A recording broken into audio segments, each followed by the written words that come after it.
Hello all of you, good morning. देखिए, आज हम आपको नेक्स्ट क्वेश्चन पढ़ाने जा रहे हैं। क्वेश्चन का नाम है explain any 4 characteristics of digital IC. Explain any 4 characteristics of digital IC. Characteristics of logic family भी उसको हम कह सकते हैं। It performs and quality of integrated chip और IC depend on the following characteristics। हमने आपको अभी शॉर्ट में बहुत सारे IC पढ़ाए हैं और अलग अलग ढंग से पढ़ाए। ये हमारा इंटीग्रेटेड सर्किट है। अब ये इंटीग्रेटेड सर्किट जो है, इसका जो वर्किंग रहता है वो हमारा जो है वो डिपेंड करेगा किसके ऊपर, इस परफॉर्मेंस के ऊपर। इसलिए बोला है the performance and quality of integrated chip और IC depend on the following characteristics. अब कैसे रहेगा देखो, स्पीड ऑफ ऑपरेशन कौन कौन सा कैरेक्टरिस्टिक्स है, इस आईडी का स्पीड देखना पड़ेगा। जैसे 0 से 1 कैसे होता है, 1 से 0 कैसे होता है, वो हम देख सकते हैं। पावर डिसिपेशन, उस आईसी को वर्क करने के लिए कितना हमें जो है वो आपको पावर लगता है, आप ये सब चीज़ को जाके देख सकते हैं। गुरुदेव इलेक्ट्रॉनिक्स एंड कंप्यूटर साइंस आप सर्च कीजिए गूगल पे और शॉर्ट वीडियो में जाके देखिए, बहुत सारे आईसी का हमने वहाँ पे दिया है। तो आप देखिए उसको, बहुत अच्छा लगेगा आपको, अच्छे से समझेगा अगर शुरू से देखेंगे तो। फिगर ऑफ मेरिट है, यानी इसका आपको फिगर ऑफ मेरिट यानी इसका फ़ायदा कितना मिलता है हमें वो देखना होगा। नॉइज मार्जिन, जो हमारा अनवांटेड सिग्नल रहता है उसको किस प्रकार से ये अवॉइड करता है, नॉइज मार्जिन हो गया। V I characteristics voltage and current parameter कहते हैं, V for voltage and I for current, तो वी एंड आई पैरामीटर यानी voltage and current parameter. Fan in and fan out, यहाँ पे फन इन भी रहेगा, फन आउट भी रहेगा। ऑपरेटिंग टेम्परेचर रेंज, यहाँ पे ऑपरेटिंग टेम्परेचर रेंज है। Power supply requirement, power supply requirement क्या है, ये सब चीज़ वहाँ पे देखना पड़ता है। तो ये सब कैरेक्टरिस्टिक्स को अब हम पूरा एक्सप्लेन करेंगे। तो अगर यहाँ पे आप देखिए, अब मैं इसमें से 1-2 कैरेक्टरिस्टिक्स आज एक्सप्लेन करके दिखाता हूँ।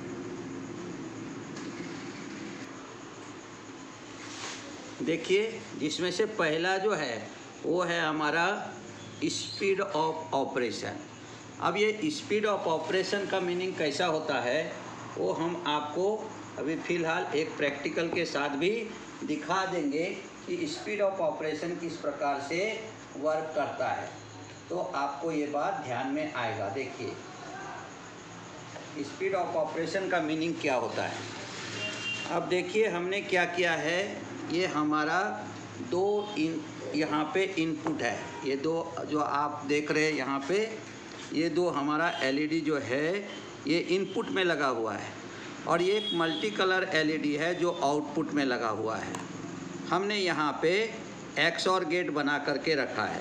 क्या बना के रखा है? XOR gate. अब ये जो XOR गेट है वो NAND गेट से बना है। कौन से गेट से बना है? हमने NAND गेट से। अब कैसा होता है कि जैसे ये है ऑफ है तो इसको कहते 0 और ये जो ऑन रहता है इसे कहते हैं हम 1। तो अभी यहाँ से 1 1 दे रहे हैं तो XOR गेट का आउटपुट 0 रहता है, ये तो आपको मालूम ही है। लेकिन इसमें जैसे ही 0 1 करेंगे हम इसको 0 1, तो हमारा odd number of input high रहता है तो आउटपुट हमारा हाई रहता है। तो एक इनपुट हमारा हो गया हाई, एक हो गया low. Odd number of input high तो आउटपुट हो गया हाई। अब ये देखो, जैसे हम इसको टच करते हैं वैसे ही आउटपुट हाई हो जाता है। देखो, इसी को कहते हैं स्पीड ऑफ ऑपरेशन। जैसे टच करेंगे फट से हाई हो जाएगा तो इसे कहेंगे स्पीड ऑफ ऑपरेशन। वो कोई ज़्यादा टाइम ले नहीं रहा है और ये हमारा किस में रहता है? नैनो सेकेंड में रहता है। तो इसे, और इसका दूसरा भी नाम है प्रोपेगेशन ऑफ डिले टाइम। तो ये चीज़ हमको यहाँ पे मिल जाता है। आप एक इनपुट से देखें, अभी हम दूसरे इनपुट से करके दिखाते हैं। जैसे अभी दोनों हो गया, फिर से लो हो गया वो। अब देखो फिर से इसको हमने इस प्रकार से दिया। यहाँ पे देखो, ये देखो जैसे टच करेंगे वो हाई हो गया। तो XOR गेट का कहना ही है कि odd number of input high then output is high. इसलिए यहाँ पे कैसा हुआ कि इसको जब हम दे दिए यहाँ पे एक भी ऑड तो ये हो गया हमारा 1। अब दोनों को अगर हम 1 1 देंगे तो हमारा ये हो जाता है क्या, ये हो जाता है 0। तो इस प्रकार से हम यहाँ पे वर्क करते हैं, ठीक है। अब आगे देखिए, इस चीज़ को हम कंप्लीट करते हैं किस प्रकार से। देखिए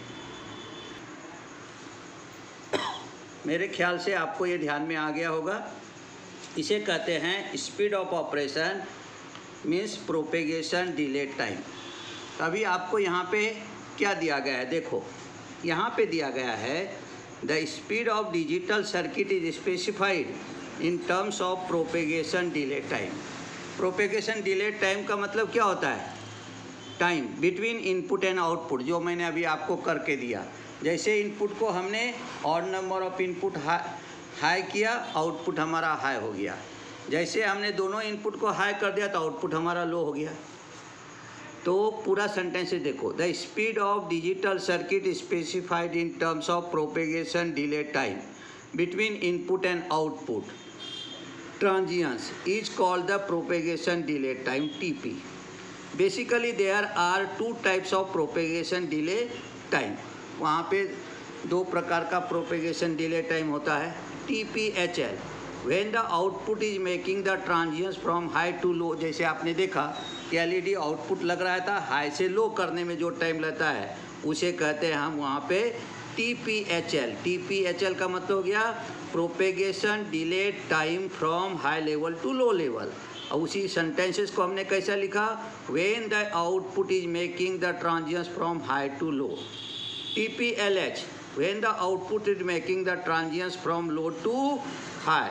TPLH का मतलब क्या हो गया, when the output is making the transitions from low to high, उसे कहेंगे TPLH। तो TPLH का मतलब propagation delay time from low to high। The propagation delay time is the average of these 2 delay time that is in nano second. किस में रहेगा ये, nano second में। तो propagation delay time is the average of this 2 delay time that is the nano second. किस में रहेगा, nano second में। अब ये 2 डिले टाइम कौन सा हो गया, वो यही TPHL एंड TPLH। TPHL का मीनिंग ध्यान में आया होगा आपको कि propagation delay time from high level to low level, और यहाँ पे है propagation delay time from low to high level. The propagation delay time is the average of this 2 delay time that is in nanosecond. तो TP equal to क्या हो गया, TPHL plus TPLH divided by 2 इन nanosecond. Delay time are measure between 50% voltage level input and output waveform. तो input और output waveform का हम क्या लेते हैं, वहाँ पे 50% लेते हैं। आप कैसे लेंगे, देखो ये इनपुट है तो ये राइजिंग टाइम हुआ, इसका ये मिड पॉइंट ले लिया, ये हो गया 50%। ये आउटपुट है, ये हो गया हमारा फॉलिंग एज में, तो इसका हमने यहाँ पे मिड पॉइंट लिया, ये हो गया 50%। तो ये फॉलिंग एज इसलिए लिया लो के लिए, ये H लिया हमने हाई लेवल के लिए, इसलिए TPH का होगा propagation delay time from high level to low level. फिर वो चीज़ वहाँ से आया और ये आ गया यहाँ पे देखो 50% में। यहाँ पे भी दिया TPLH। अब TPLH का मतलब है लो से हाई जाना है हमको, लो से हाई। अब देखो ये है हमारा लो और ये है हमारा हाई, ये फॉलिंग एज है, ये राइजिंग एज है, इसलिए दिया TPLH यानी लो से हाई लेवल पे जाने के लिए। तो यहाँ पे लो लेवल इनपुट है तो आउटपुट हो गया हाई लेवल, यहाँ पे इनपुट है हाई लेवल तो आउटपुट है लो लेवल, इसका 50% लेंगे और इसी को हम कहते हैं वहाँ पे प्रोपेगेशन डिले टाइम, जिसको हमने ग्राफिकल आपको यहाँ पे दिखाया है और अभी हमने आपको प्रैक्टिकली भी दिखाया। चलो नेक्स्ट देखते हैं हम। नेक्स्ट कैरेक्टरिस्टिक्स है यहाँ पे पावर डिसिपेशन। क्या कहता है power dissipation, it is an amount of power dissipated in an IC में कितना पावर डिसिपेट हुआ ये आपको बताएगा।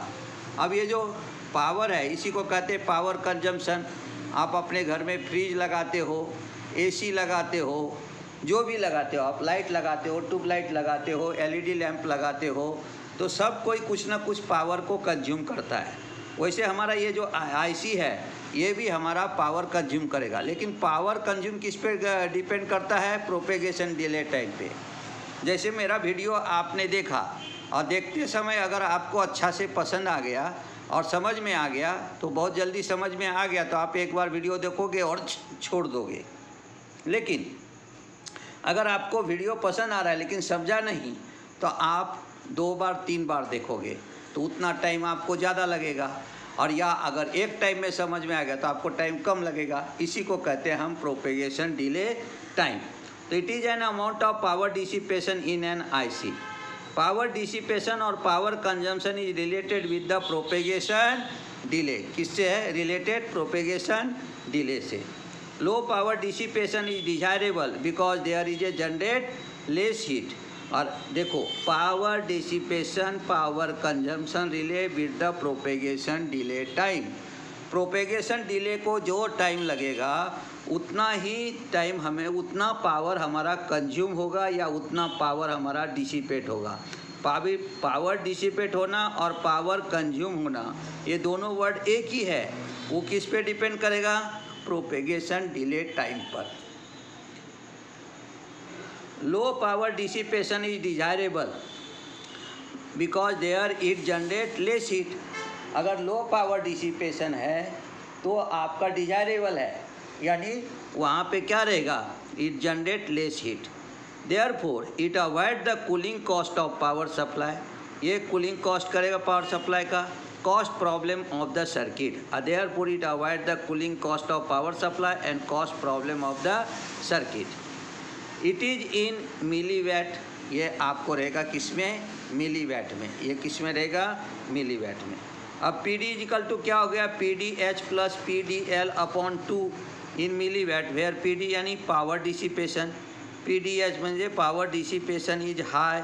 देखो, P D H power dissipation is high, P D L power dissipation is low. तो ये दोनों का हम एवरेज वैल्यू निकालेंगे, P D H plus P D L divide by 2, और किस में रहेगा? वो मिलीवैट में। और ये दोनों मिल करके फिर नया हमारा तैयार होता है जिसे कहते हैं हम फिगर ऑफ मेरिट।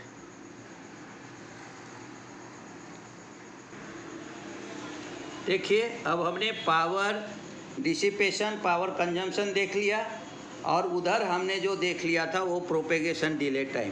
तो अब देखते हैं हम फिगर ऑफ मेरिट। अब फिगर ऑफ मेरिट क्या कहता है? देखो, फिगर ऑफ मेरिट कहता है it is defined as the product of speed of operation यानी propagation delay time and the power dissipation. क्या बोला? It is defined as the product of speed of operation यानी propagation delay time and the power dissipation. The speed is specified in terms of propagation delay time. So, figure of merit is equal to propagation delay time multiplied by power dissipation. Propagation delay time है हमारा nanosecond में और हमारा power dissipation है मिलीवैट में।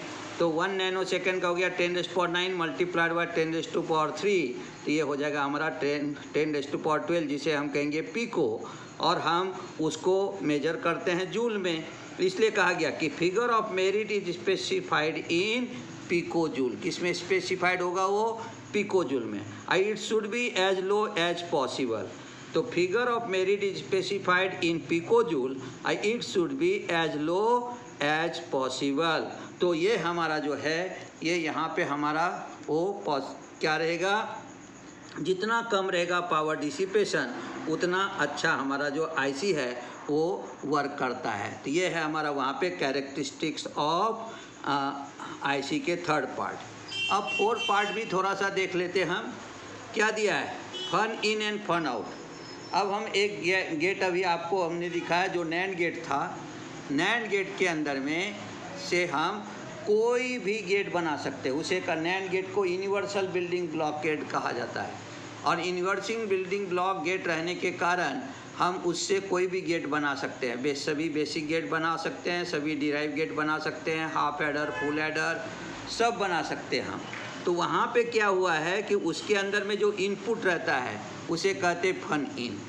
अगर आपके sir पे बाल है और उस बाल को अगर आप हाथ लगाओगे और बहुत ज़्यादा बाल है आपके सर पे, तो आपका जो फेस है वो बहुत ही अच्छा दिखाई देता है, उसे कहते हैं फन इन। वैसे हमारे आईसी का जो इनपुट पिन रहता है उसे हम कहते हैं फन इन। देखो, fan in is the number of input to the gate. Gate में कितने इनपुट है? 2 है, 3 है, 4 है, 5 है, 6 है, 7 है, 8 है। हम कितने भी ले सकते। गेट पढ़ाते समय हमने बताया था आपको कि क्या बोला था कि इट हैज़ 1, वो केवल नॉट गेट में रहता है। फिर हमने बताया था 2, मोर देन 2 और so many input but only 1 output. तो सो मैनी इनपुट का मतलब ही हो गया the number of input to the gate, that is known as fan in. अब फन आउट में क्या होगा? It is number of similar gate which can be driven by a gate. If it is high it reduce the need of additional driver.